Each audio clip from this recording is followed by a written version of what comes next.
All right, y'all, welcome to the show. I got an awesome one for you today. So we have some drama on the Republican side with who's going to become the Speaker of the House. Kevin McCarthy is trying to, get the right all on the same page, and there's some defections. So that's really interesting stuff. We'll talk about that.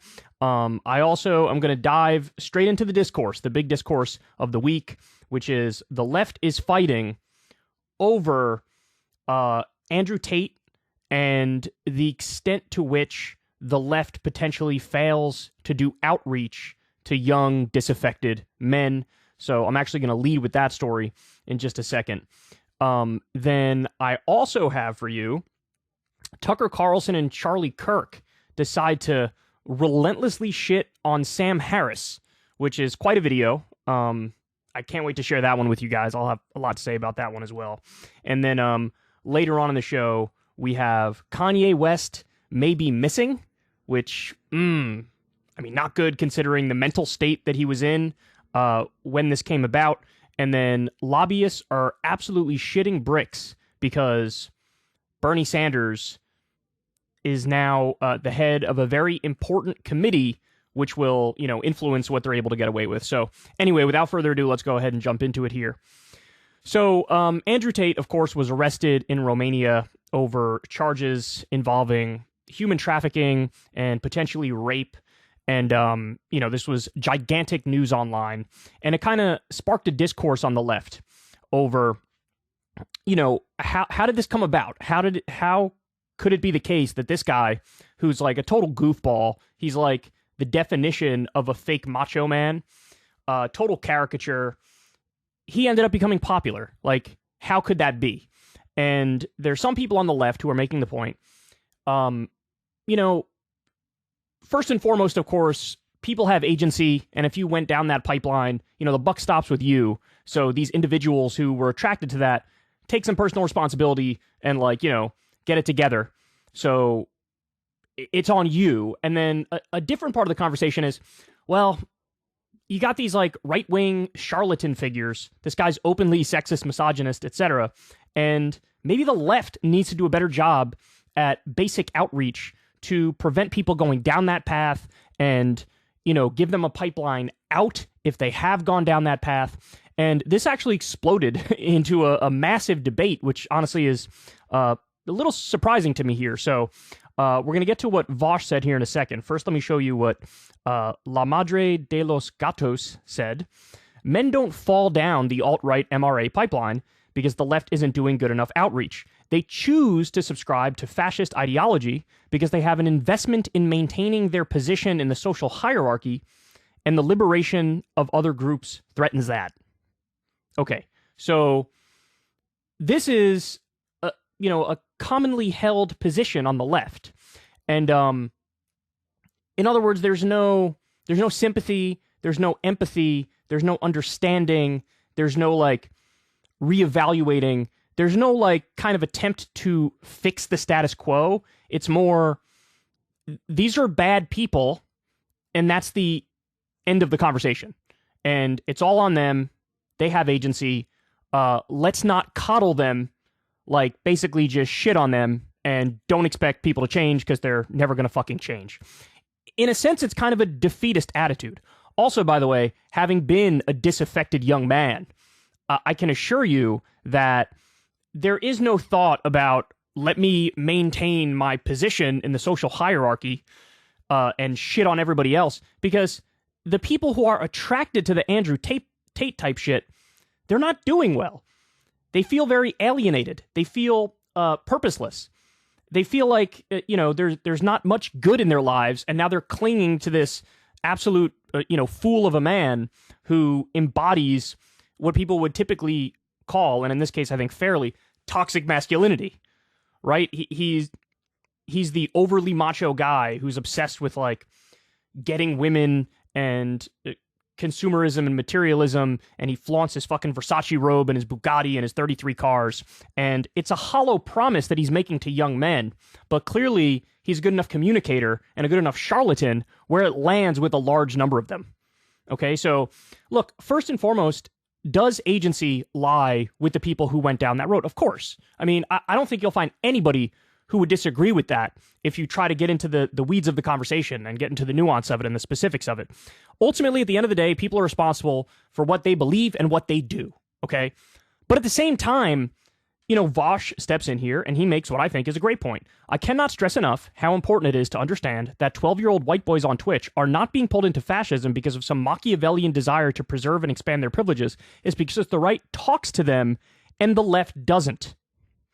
He continues, leftists and progressives have absolutely no idea how unnecessarily repellent they come off to so many people, and they get angry at the idea of being a more effective social movement because they don't want to share their social spaces with people who might have gone another way.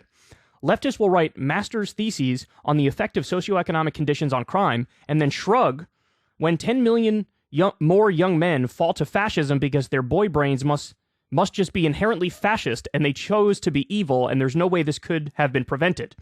This is always a good topic to feel smug over because the replies and QTs are saturated with people who literally think, quote, we should care about men's problems and offer them advice is a dog whistle for, quote, we should build a fourth Reich, excuse me. I don't know why I always struggle with that word. Thus proving the problem. He also goes on to make this point as well. Getting the feeling some leftists are actually okay with the increasing popularity of incel and neo-chauvinist ideas because it confirms their pre-existing biases against men. I do not know what else to make of the 5 million times I've seen we should do a better job of reaching out to men so they don't fall down the incel pipeline, followed by, wow, so you want to coddle incels, rapists? You think rape is women's fault? Well, boo-hoo, etc., etc. It reminds me of conservatives complaining about black crime, and then when you say, hey, buddy, maybe we could try, addressing racial inequality, they start screeching about how you want to coddle criminals. They like the crime because it confirms their biases. Obviously, it's not fully analogous because black people are an oppressed minority and men aren't, but the reflexive desire to complain about group problems but not address them because the existence of those problems justifies the complaining is analogous. It's reactionary. Then he says, I got to go do Aaron's New Year's stream soon, boys. Let's go. Okay.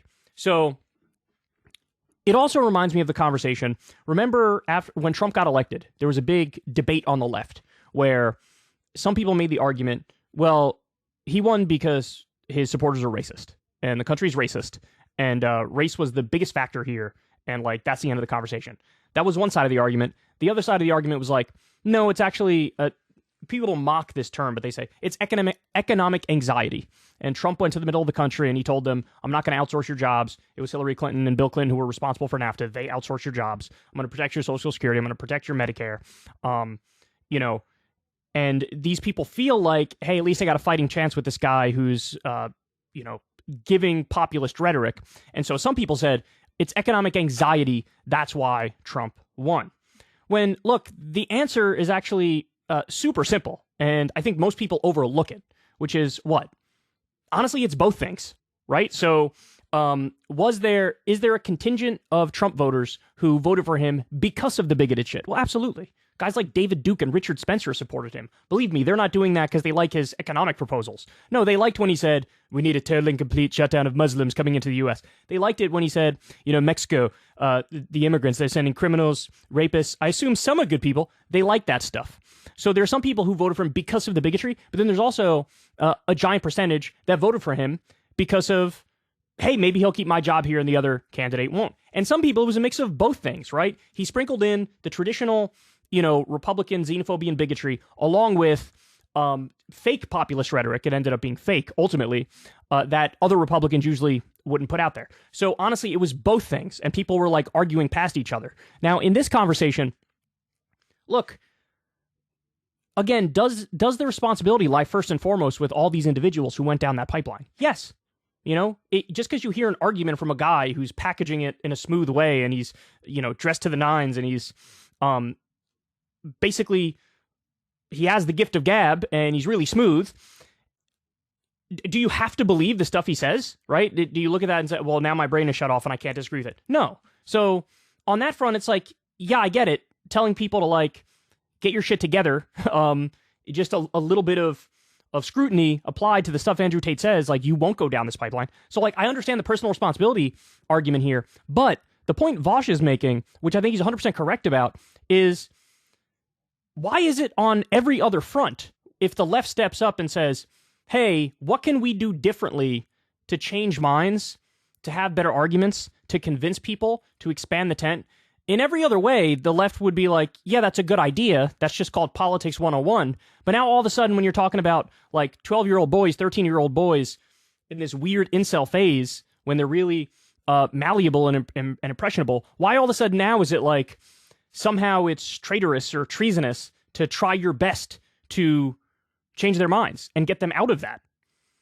And look, even people I like were disagreeing with this take. There's this one YouTuber who I think does great videos generally, FD Signifier, and he was making an argument that's like, look, if we don't want to invite you in our spaces, then like, fuck y'all.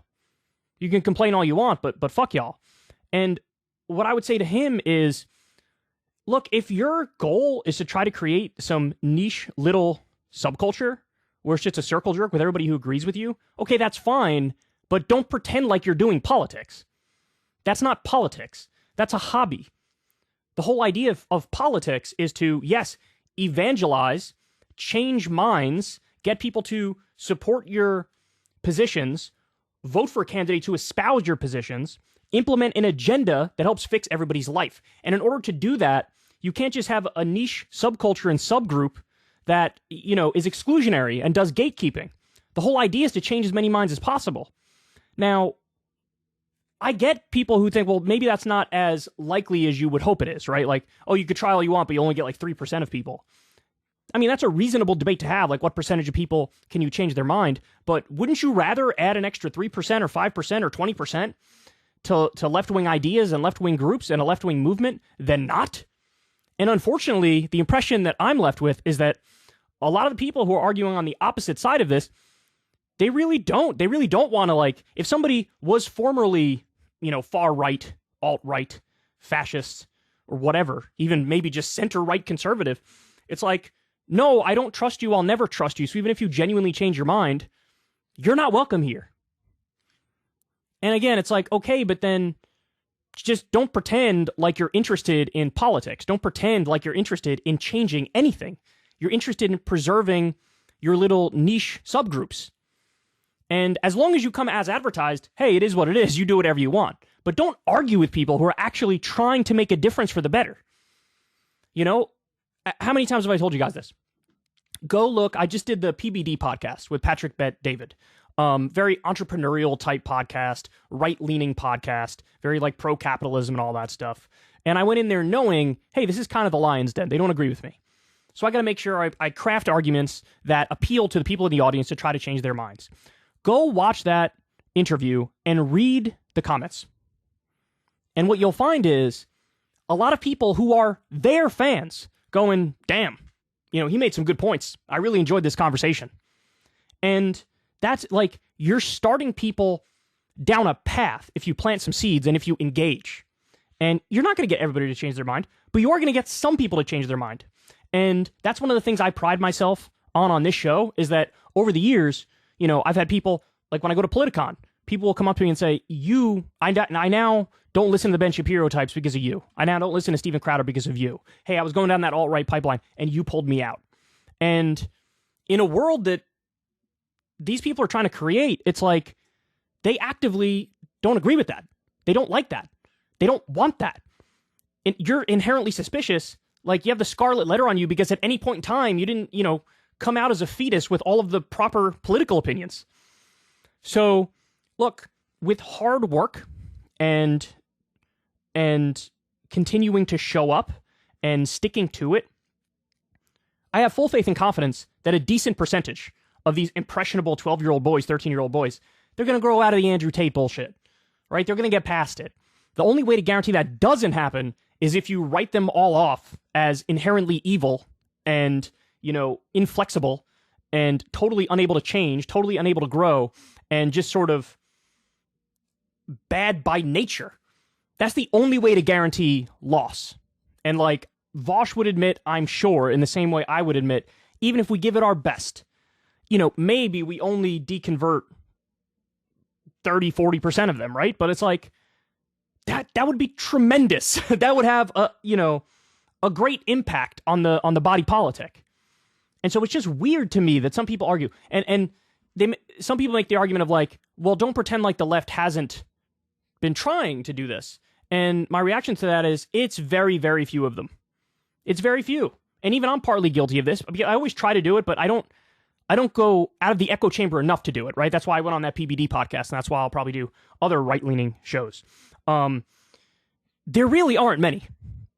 Especially on the internet, when you look at, like the far left on the internet, they just sit in an echo chamber all day and jerk each other off. And, and sometimes just scream at and hate each other. They can't even keep their little niche subgroup together, so never mind building like an actual political movement. And it's like,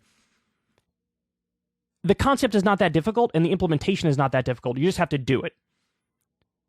Keep trying to change minds. Keep crafting arguments that can take people who disagree with you down a path toward a better conclusion. And it doesn't happen instantaneously. It's not overnight, but you plant some seeds and you let them grow. And you'll only win with a certain percentage, but it's still fucking worth it. So ultimately, I think he's right. I think Vaush is largely correct here. I guess I just don't understand the mindset of people who seemingly have such little faith in their persuasion skills that they're willing to just cede the ground completely to the Andrew Tate types. The way to fight back is to, number one, upfront debunk Andrew Tate's garbage, and number two, reach out and engage and create counter narratives which are more compelling. And for anybody to argue against that as a concept is just very bizarre to me.